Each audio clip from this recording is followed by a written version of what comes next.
अस्सलाम वालेकुम नाजरीन, आप देख रहे हैं न्यूज टॉक। मैं हूं यशवीन जमाल। 5 अगस्त की आमद में महज एक हफ्ता बाकी रह गया है, लेकिन पीटीआई की जानिब से ताहाल तहरीक के हवाले से किसी किस्म के लाहे अमल का ऐलान सामने नहीं आया है। दूसरी तरफ खैबर पख्तूनख्वा में दहशतगर्दों के खिलाफ ऑपरेशन को लेकर सूबे के चीफ एग्जीक्यूटिव और वजीर दाखिला मोहसिन नकवी आमने सामने नजर आते हैं। गुज़िश्ता हफ्ते होने वाली APC के इख्तिताम पर मीडिया से गुफ्तगू करते हुए अली अमीन गंडापुर की जानिब से किसी किस्म के फौजी ऑपरेशन के हवाले से इंतहाई सख्त मौक़िफ़ सामने आया था। अली अमीन गंडापुर ने उस प्रेस कॉन्फ्रेंस में ना सिर्फ रियासती इदारों पर संगीन इल्जामात आयद किए, बल्कि गुट तालिबान के हवाले से वाज़ेह अल्फाज में यह बयान भी दिया कि हमें गुट तालिबान किसी सूरत कबूल नहीं है। साथ साथ अली अमीन गंडापुर का यह भी कहना था कि सूबे में दहशतगर्दों के खिलाफ ड्रोन के इस्तेमाल की इजाजत नहीं दी जाएगी। एक ऐसा सूबा जहां दहशतगर्दाना कार्रवाइयों से आए दिन मासूम शहरी अपनी जिंदगियों से हाथ धो रहे हैं, वहां एक सूबे के सरपरस्ते आला की यह प्रेस कॉन्फ्रेंस दहशतगर्दों की हौसला अफजाई से कम नहीं लग रही थी, जिसका रद्द अमल लाजमन रियासत की जानिब से आना था। अली अमीन की इस प्रेस कॉन्फ्रेंस पर रद्द अमल देते हुए वफाकी वज़ीर दाखिला ने भी दो टोक मौक़िफ़ इख्तियार करते हुए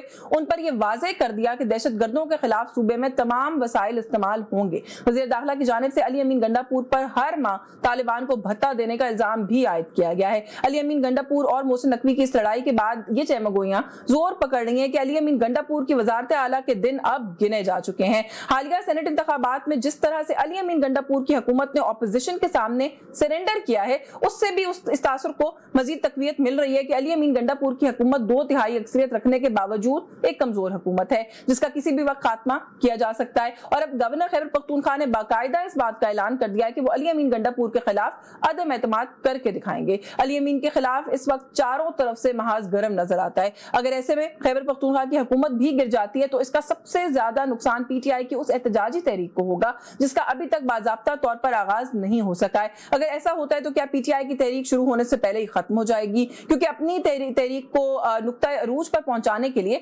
पीटीआई शायद केपी की हुकूमत की तरफ देख रही थी या देख रही है। तहरीक खैर खुद इन इटसेल्फ उसके ऊपर एक क्वेश्चन उठा के थोड़ा सा उस पर भी बात करेंगे। ये जो कुछ फैक्टर्स हैं जो अभी मैंने इब्तिदाई में सामने रखे हैं, इन पर भी बात करेंगे, क्योंकि इस वक्त एक राय ये भी एग्जिस्ट करती है कि एक गलत वक्त था तहरीक किसी भी किस्म की तहरीक की बात करने के लिए। हमारे साथ प्रोग्राम में जो शुरुका है उनका तारुफ करवा के हम गुफ्तगू का आगाज करेंगे। सीनियर रहनुमाए पाकिस्तान तहरीक इंसाफ के फैसल चौधरी साहब ने ज्वाइन किया। बहुत शुक्रिया सर आपका, आपके वक्त के लिए। कुछ ही देर में मेंबर नेशनल असेंबली के पाकिस्तान मुस्लिम लीग नवाज से राजा उसामा सरवर भी हमें ज्वाइन कर लेंगे। चौधरी साहब आपसे गुफ्तगू का आगाज कर लेते हैं। सर बहुत सारी चीजें मैंने भी इब्तिदाई में कही है, उनकी तरफ भी आऊंगी, लेकिन जो बात मैंने आखिर में कही है, आपकी ये स्टेटमेंट सर इसने आग लगाई हुई है कि आपने कहा है कि इमरान खान साहब के अपने पास भी जो है वो सियासी हिकमत अमली नहीं है, क्योंकि आपने कहा कि मैंने भी ये मशवरा दिया था कि ये इस वक्त तहरीक चलाने का वक्त नहीं है, लेकिन खान साहब जो है वो तहरीक के ऊपर रिलाई कर रहे हैं। This is not the right time to do it. लेकिन सर बात तो खैर अभी भी फिर वहीं पर आ रही है कि 5 अगस्त को क्या होगा, ये सवाल तो है। आपका मशवरा नहीं माना, खान साहब तहरीक चलाने लगे, तो आप ही बता दें कुछ आप क्या समझते हैं क्या होगा 5 अगस्त को?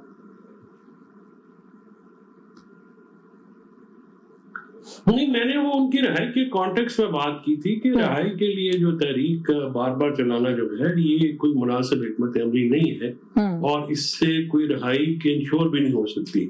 तो वो तो एक प्रॉपर कॉन्टेक्स्ट में बात होती है। ये हमारे यहाँ पे तो आग वैसे लगी रहती है, फिर जहाँ पे लगनी है वहां पे नहीं लगती।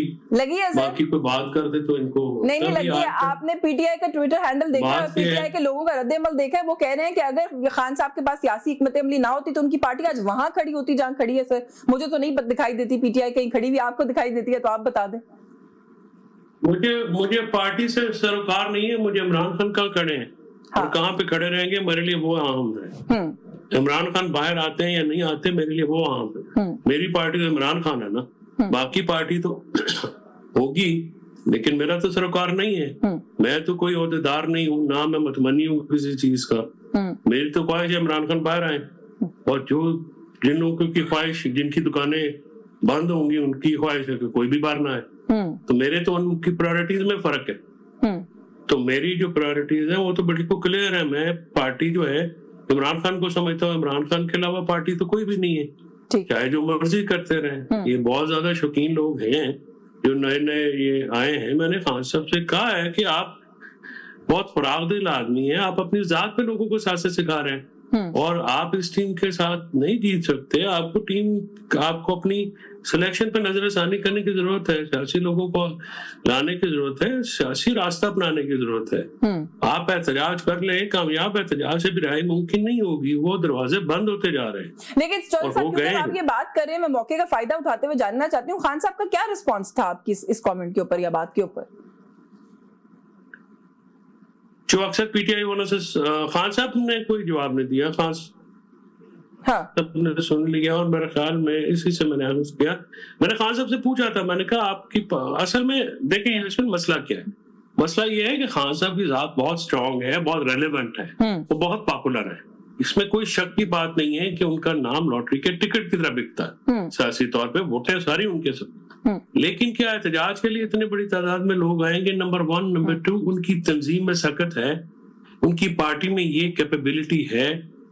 आप देखिए इतनी बड़ी पार्टी है, महमूद खान चकजई साहब से बड़ा एहतराम का रिश्ता है, मेरे लिए वो बड़े वाजिबुल एहतराम है, लेकिन एक सीट के आदमी है, वो भी बलूचिस्तान में।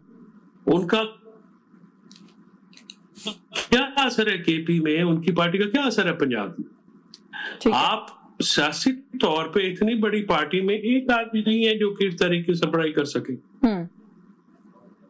और ना ही कोई आपके पास लायमल है। देखिए ना, ये बातें आपको संजीदगी से, खान साहब को 2 साल हो गए अंदर, और खान साहब की जो जिस तरीके से ये लगे हुए हैं, तो बहुत अरसे तक रिहाई नजर नहीं आती। तो हम जैसे लोग जिनका मतमा नजर खान साहब की रिहाई है, हम तो दिल गिरफ्तार होते हैं इस बात से। बिल्कुल ठीक है ना, तो फिर आपकी बात से ये नतीजा निकाल लिया जाए कि 5 अगस्त को कुछ भी नहीं हो रहा?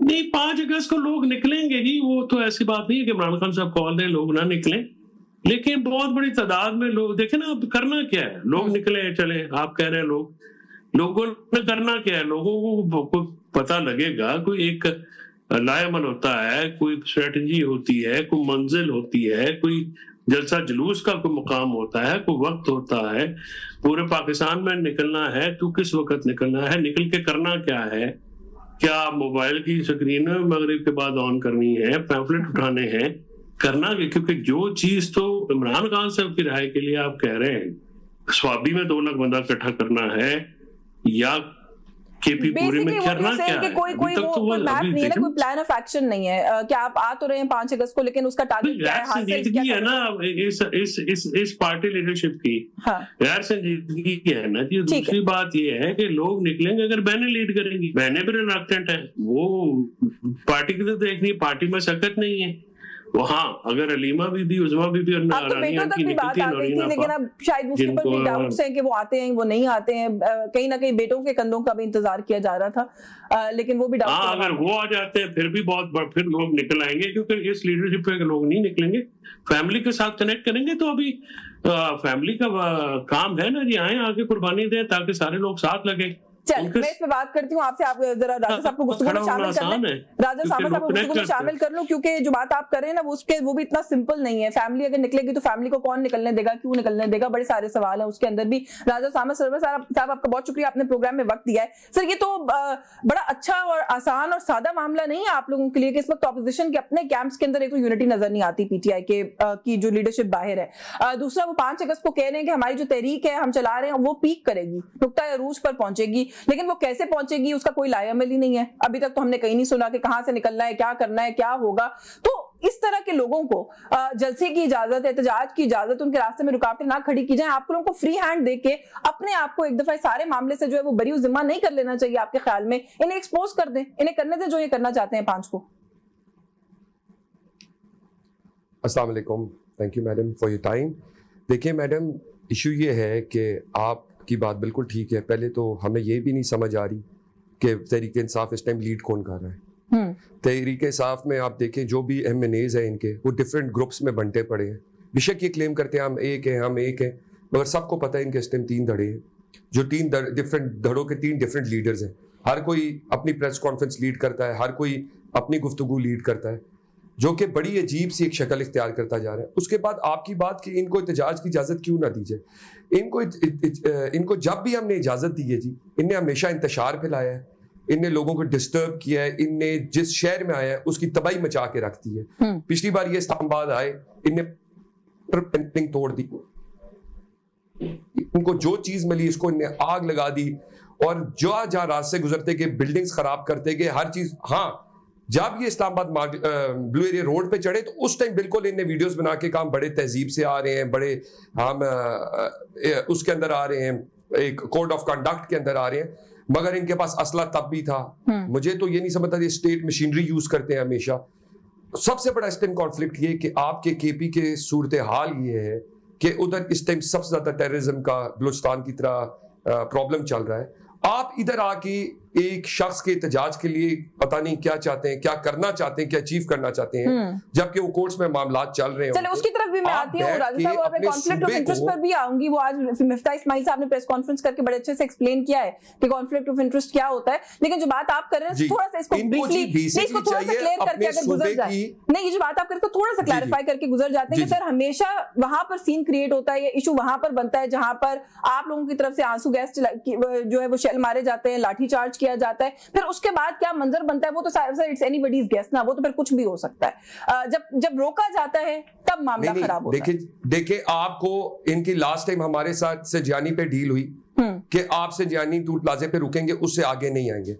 ये चाह रहे थे कि हम रेड जोन में, आपको पता था उस टाइम डेलीगेशंस आए हुए हैं। ये हमेशा उस टाइम क्यों ये टाइम चुनते हैं जिस टाइम कोई बड़ा डेलीगेशन है, चाइनीज प्रेसिडेंट ने आना हो, जिनपिंग ने, कभी किसी डेलीगेशन ने आना, why do they always have to come on the time, on the spot when Pakistan has to achieve something? Sir वो उनके बारे में तो बहुत से लोगों ने कहा कि कोई ऐसे बड़े डिग्निटरी भी नहीं आए हुए थे जितना हमने उस वक्त इशू बना दिया, लेकिन चलें, that's what's in the past is in the past। मुझे ये बताएं, नहीं डिग्निटरीज तो थे ना जी, डिग्निटरीज तो थे ना जी, ठीक है, I'll give that to you। they were people sitting from different countries there। मुझे सिर्फ ये बता दें राजा साहब कि इस सारे सिचुएशन के अंदर अभी आप खुद भी इस तरफ आने लगे थे कि एक ट्रबल्ड सूबा है, मैं उसकी तरफ भी आती हूँ कि वहां पर जो इशू और मामलात हैं वो क्या है। ऐसे सूबे के अंदर हुकूमत की तब्दीली के लिए क्यों कोई एफर्ट या तो की जा रही है? फैसल करीम कुंडी साहब गवर्नर हैं, सदर पाकिस्तान ने लगाए हुए, वो कहते हैं कि अब हम अदम एतमाद करके दिखाएंगे। आपको नहीं लगता कि पॉलिटिकल क्योस ऐड करेगा उस सूबे के मसाइल के अंदर? देखिए जी, ये तो सीनियर लीडरशिप का फैसला है, अभी तक हमें कोई इसका इंडिकेशन नहीं दिया गया। ये तो अभी टॉक शोज की और इन चीजों की बातें हैं, अभी तक कोई हमारी पार्टी की तरफ से इंडिकेशन नहीं दिया गया कि we will go through with this. अभी तक हमारे पास कोई इस तरह की इंफॉर्मेशन नहीं पास ऑन हुई कि we will go through with this और हम इसको हम इनकी हुकूमत गिराएंगे।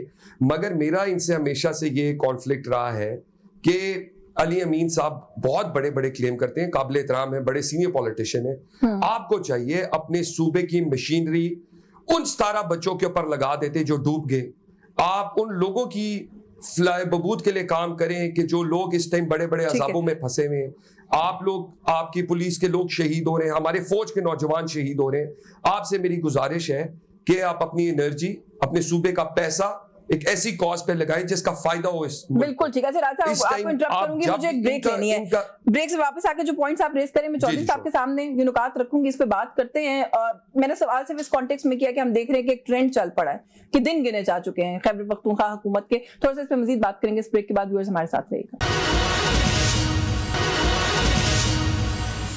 जी वेलकम बैक नाज़रीन। ब्रेक पे जाने से पहले चौधरी साहब आपने सुनी राजा उसामा साहब जो गुफ्तगू कर रहे थे, उन्होंने कहा कि सीनियर सियासतदान हैं अली अमीन गंडापुर साहब, लेकिन जिस तरह की गुफ्तगू वो फरमाते हैं वो उनको जेब नहीं देती। उनको उस तरह की बातें करने के बजाय अपने सूबे के ऊपर जो है वो फोकस करनी चाहिए। बहुत ज्यादा सख्त प्रेस कॉन्फ्रेंस हमने देखा कि अली अमीन गंडापुर साहब की तरफ से हुई और फिर जाहिर है इसके ऊपर ये तनकीद आई कि अली अमीन गंडापुर साहब जो है वो अपने मामलात को देखने के बजाय रियासत को और रियासती इदारों को ललकारने में मसरूफ नजर आते हैं। वही उन्होंने उस प्रेस कॉन्फ्रेंस के अंदर भी किया। सर आपको नहीं लगता कि जहां पर आप बात कर रहे थे ना कि पीटीआई के पास पॉलिटिकल स्ट्रेटजी की कमी है, this is also part of that entire scenario कि इनके पास वाकई कमी है कि इस तरह के वक्त के ऊपर ये जाकर रियासती इदारों को भी सब ललकार रहे हैं बजाय इसके कि सूबे के अंदर जो इतनी हसास सूरत हाल है उस पर फोकस करें?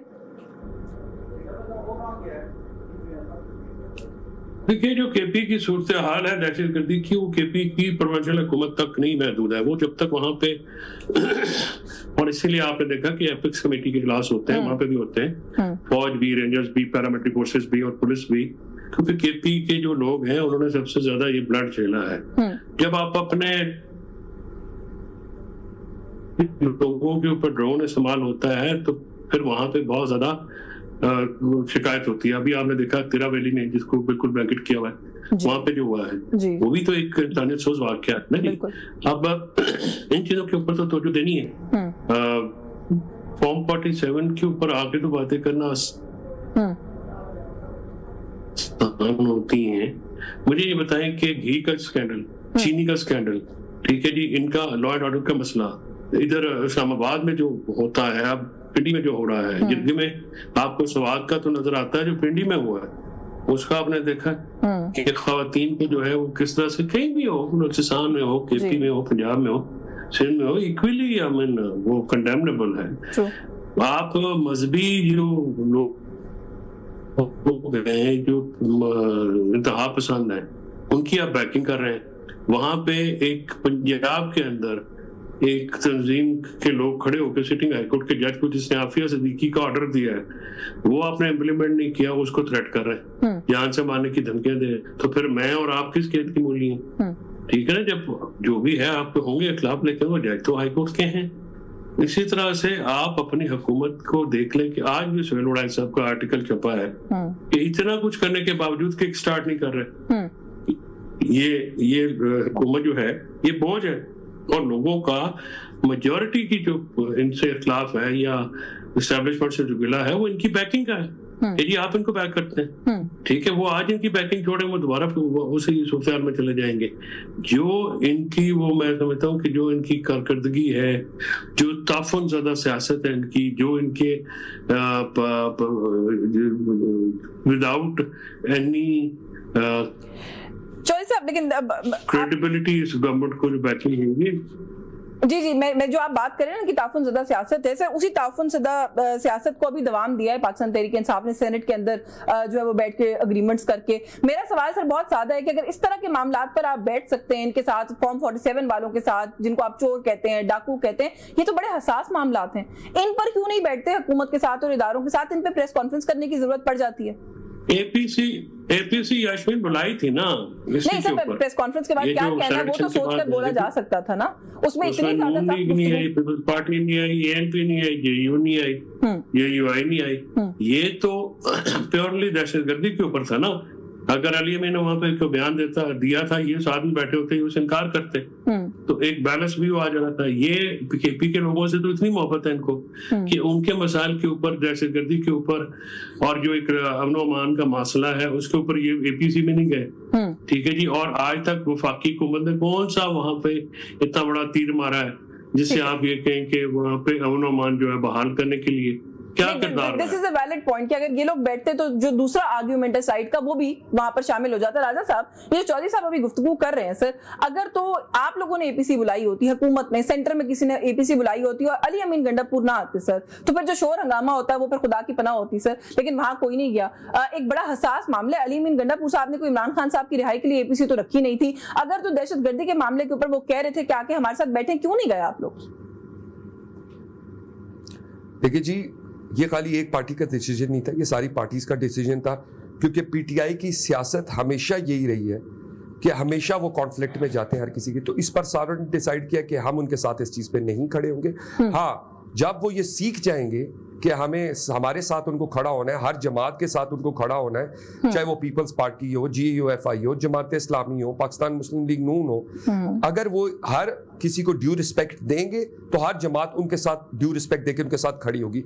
ऐसा नहीं हो सकता अली अमीन गंडापुर साहब या केपी की हुकूमत हमें आवाज मारे तो हम भागते हुए सारे चले जाएंगे, ऐसा बिल्कुल नहीं होता।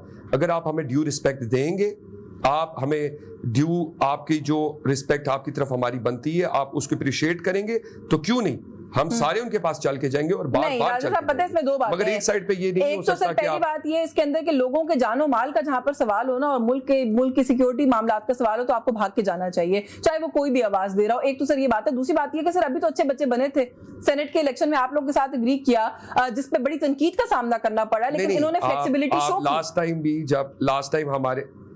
लास्ट टाइम जब हमने भी इनको दावत दी तो इन्हें बहुत अजीब सी सिचुएशन क्रिएट कर दी थी।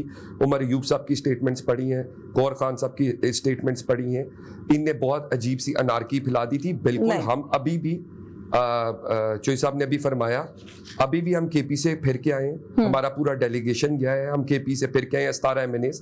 आज से 3 दिन पहले मैं खुद उन दोनों डेलीगेशंस का ऐसा था, आज से 3 दिन पहले हम बलोचिस्तान गए, 4 दिन उधर रह के आए हैं, उधर के CM से मुलाकात की है और इन सबको यही रिक्वेस्ट की है कि आप सबसे मेहरबानी की जाए, गुजारिश है, हम अपने स्पीकर साहब का मैसेज लाएं, अपने प्राइम मिनिस्टर साहब का, कि आप लोग बैठें, इस टेबल पे आएं, इस कौम का, इस मुल्क की लिए आप इस टेबल पे आए, इस टेबल, हर मसले का हल इस टेबल पे है सर। टेबल के ऊपर, लेकिन टेबल के ऊपर भी कब तक बैठेंगे? ये भी अब थोड़ा सा ना टायरिंग हो गया। बाकी सिर्फ सेनेट की नशिस्तों के लिए तो सर आप आवाज मारे बगैर ही शायद 5 नशिस्तों के लिए भागे भागे चले गए, लेकिन लोगों के जानो माल के तहफ्फुज के लिए आप नहीं जाएंगे। आपने कहा कि हम भागे भागे नहीं जा सकते। बाकी बलूचिस्तान की जहां तक बात है सर, बड़ा अनफॉर्चुनेट है। मैंने ये नहीं कहा, प्लीज मैडम इस तरह नहीं करें, मैंने ये बात नहीं की। मैंने आपको ये कहा है, when you will give the due respect to us, will come running to you।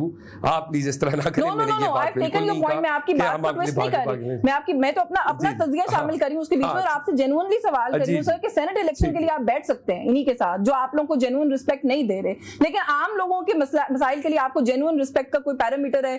देखिए, उसमें मिडिलमैन बैठे, उसमें सिर्फ हम नहीं थे, उसमें डिफरेंट पार्टीज बैठी, हर पार्टी के लोग थे, गवर्नर साहब थे और पार्टी के लोग थे। ये एक पार्टी का डिसीजन नहीं था, ये हर ऑल पार्टी डिसीजन था जिसमें चलिए, मुझे ब्रेक पे भी जाना है, लेकिन एक क्विक कमेंट आप कर दें, मैं ब्रेक से वापस आके इस पे मजीद बात कर लूंगी कि मोहसिन नकवी साहब वही वजीर दाखिला है सर हमारे, जो कहते थे कि बलूचिस्तान का मसला एक IG की मार है। अब क्या हुआ सर, अरबईन है और वही मोहसिन नकवी अब ट्वीट करके कह रहे हैं कि ये रास्ते महफूज नहीं है, यहाँ से हम लोगों को बाय रोड नहीं जाने दे सकते। बलूचिस्तान इस टाइम जी is in a critical situation. We should all work on it in a serious note. मैं अभी बलूचिस्तान से हूँ and Balochistan is facing a lot of problems and it is getting in a serious problem. नहीं, I am glad that you are acknowledging it at least, क्योंकि मोहसिन नकवी साहब ने तो हमें बताया था कि कोई कुछ क्या है बलूचिस्तान में, तो कोई मसला ही नहीं है। मुझे एक ब्रेक लेनी है, ब्रेक से वापस आके बिल्कुल मैं वापस आती, कुछ और इश्यूज उन पे बात करते हैं। व्यूअर्स हमारे साथ रहिए जी। वेलकम बैक नाज़रीन। ब्रेक पर जाने से पहले हम बात करें इस वक्त जो अमन व अमान की सूरत हाल है, और राजा उसामा सरवर ने बड़ा राइटली बताया कि बलूचिस्तान में इस वक्त जो मामला है वो जाहिर है एक सीरियस नेचर का इशू है। वहां पर दहशतगर्दी, और हमारे मुल्क में जनरली भी इस वक्त 2 सूबे जो है वो बहुत ट्रबल्ड हैं। फैसल चौधरी साहब, एक सूबे में आप लोगों की जो है वो हुकूमत है, वो ये कह रहे हैं कि जब तक समझ नहीं आ जाती इन लोगों को कि जो अपना पॉलिटिकल अपोनेंट है उसको ड्यू रिस्पेक्ट कैसे देनी है, तब तक ये तो नहीं होगा कि गंडापुर साहब आवाज देंगे तो हम आ जाएंगे। मुझे थोड़ा सा ये बताएं कि पहले भी आवाजें उठ रही थी कि हुकूमत के दिन गिने जा चुके हैं KPK के अंदर, इस प्रेस कॉन्फ्रेंस के बाद वो आवाजें ज्यादा बुलंद हो गई हैं। कुंडी साहब कहते हैं कि जो इल्जामात लगा रहे हैं गंडापुर साहब किस पर लगा रहे हैं, वो अगर किसी के कहने पर दहशतगर्दों को छोड़ देते हैं तो ये तो उनकी कमजोरी है, वो बताएं। फिर ये भी सवाल किया जा रहा है कि पता किया जाए कि गंडापुर साहब बतौर चीफ मिनिस्टर किसको भत्ते देते हैं। तो ये बड़े संगीन इल्जामात हैं सर, और ऐसा लगता है कि इनको बुनियाद बनाकर गवर्नमेंट जा सकती है आप लोगों की। देखिए, इन्होंने तो बैठना है ना अवामी मफाद में, लोगों के बेनिफिट के लिए, लोगों की प्रोटेक्शन के लिए। इन्होंने कोई अली अमीन की जाती दावत पे 100 दफा ना जाए। अगर वो उनको घर पे खाने पे बुलाते हैं तो आप बिल्कुल ना जाए। PTI का कोई मसला है तो बिल्कुल अटेंड ना करें, वो देख लेंगे। लेकिन जब लोग दहशतगर्दी का मसला है, अमन का मसला है, ये तो फिर अक्रॉस द बोर्ड सबकी मसाइल है ना, सिर्फ पीपल्स पार्टी नून लीग या UIF का तो मसला नहीं है, ये तो हमारा भी सबसे बड़ा मसला है। तो गुजारिश ये है कि ये तमाम लोगों का मसला है, इसके ऊपर तो ये ऐसी बात कहनी नहीं चाहिए कि जी आपको ड्यू रिस्पेक्ट, क्या आपको रेड कार्पेट देना है या क्या करना है, लोगों की आपने मफाद के लिए दुरुस्त करना है। नहीं, आई थिंक आई अंडरस्टैंड जो राजा साहब बात कर रहे हैं, जो साहब रवैया दुरुस्त करना है ना। ये आप किसी के साथ बैठना चाहते हैं, पहले आप ये इंडिकेट तो करें, जो गंडापुर साहब की बॉडी लैंग्वेज से और उनकी गुफ्तगू से शायद नहीं इंडिकेट होता।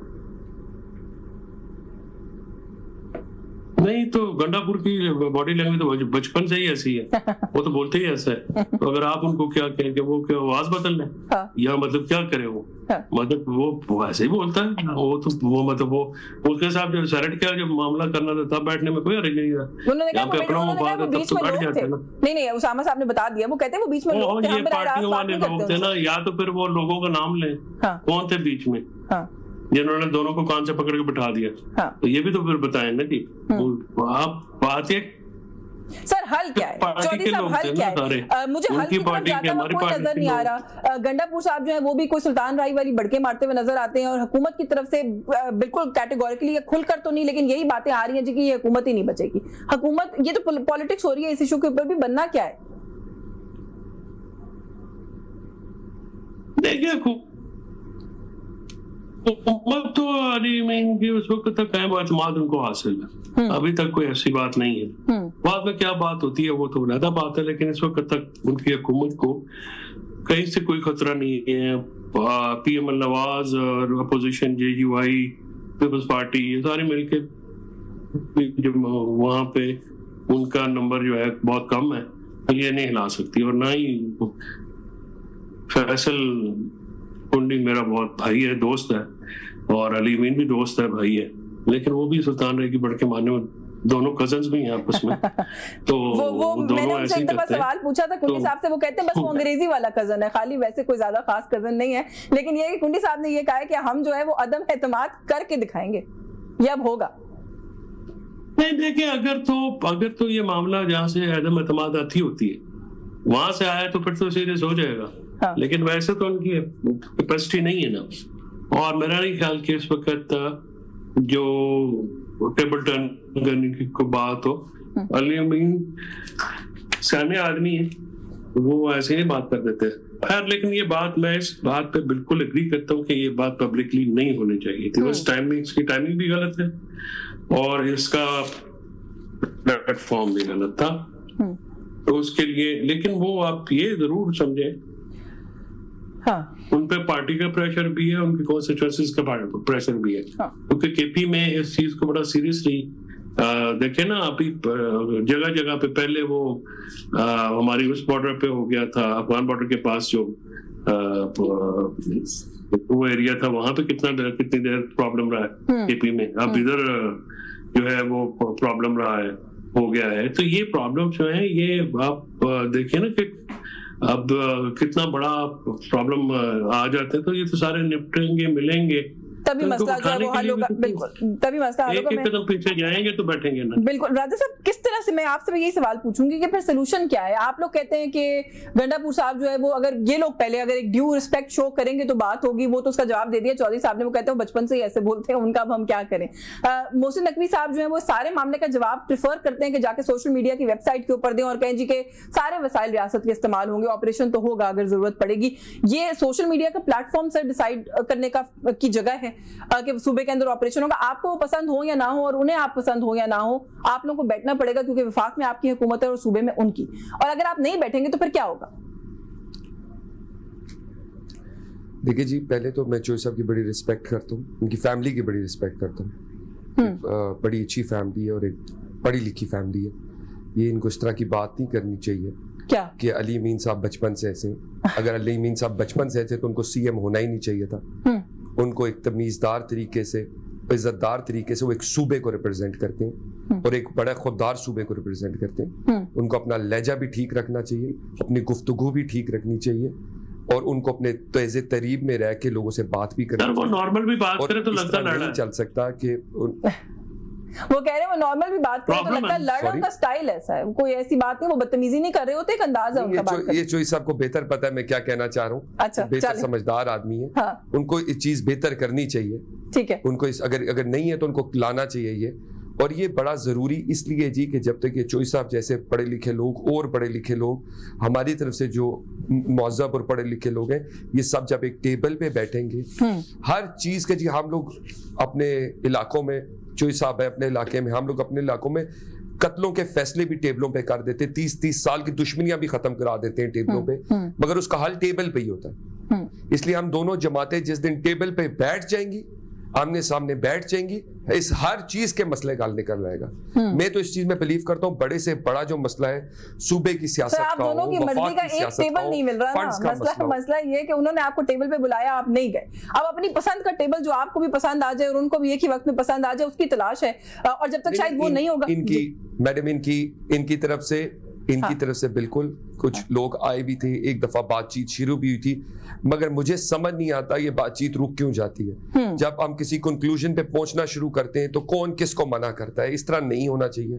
हम सबको टेबल पे बैठना चाहिए और इन चीजों के मसलों का हल निकालना बहुत जरूरी है अगर हमें मुल्क पाकिस्तान में रहना है और इस मुल्क पाकिस्तान की हमें सलामती चाहिए और हम इसकी बेहतरी चाहते हैं। बहुत जरूरी है हम सब के लिए, ये हम सब पे लाजिम है as a parliamentarian, as a Pakistani, कि हम सबको एक दूसरे के साथ पर्सनल ग्रजेस दूर रख के आगे चलना पड़ेगा।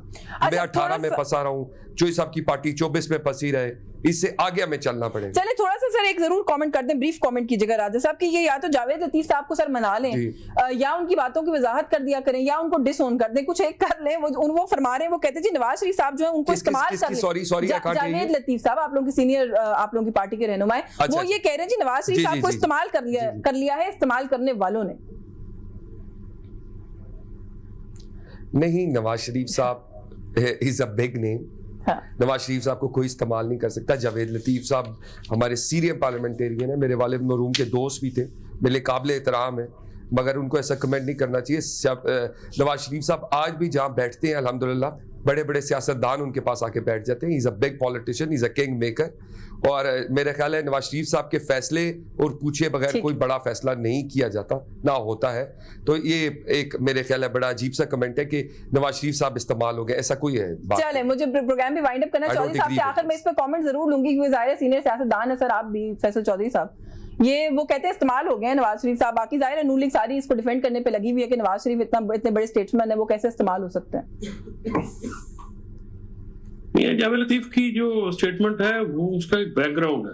हाँ। मियां जावेद लतीफ साहब जो हैं वो नवाज शरीफ साहब के ग्रुप के हैं और देखे ना ये होता है कुछ लोग और लोकल सियासत में भाइयों के अपने अपने लोग होते हैं, तो वो मियां साहब क्योंकि इस वक्त वो जब आ रहे थे तो वो जब आए थे तो पीएम बनने के लिए आए थे, तो बाद में वो पीएम नहीं बन सके। तो मियां साहब को ये बात समझ में आनी चाहिए ना कि जब 2 सीटें बंदा हार जाए और अगले 1 सीट जीत के दें तो फिर वही करना पड़ता है ना, क्योंकि असल फॉर्म 45 भी तो उनके पास होता है। चले मेरे पास तो जब आप इलेक्शन ही नहीं जीते तो फिर आप वज़ीर आज़म कैसे बन सकते? बिल्कुल ठीक है, लेकिन अच्छे नवाज शरीफ की टीम के सर उनके बारे में इसी तरह की बातें करें कि वो इस्तेमाल हो गए। चले कभी और किसी नशिस्त में बात करेंगे। आपका बहुत शुक्रिया फैसल चौधरी साहब, आपने प्रोग्राम में वक्त दिया। राजा उसामा सरवर साहब sir thank you so much, आपने भी आज प्रोग्राम में हमें वक्त दिया। न्यूज़ टॉक से आज के लिए बस यही कुछ, मुझे इजाजत दीजिए, अल्लाह हाफिज।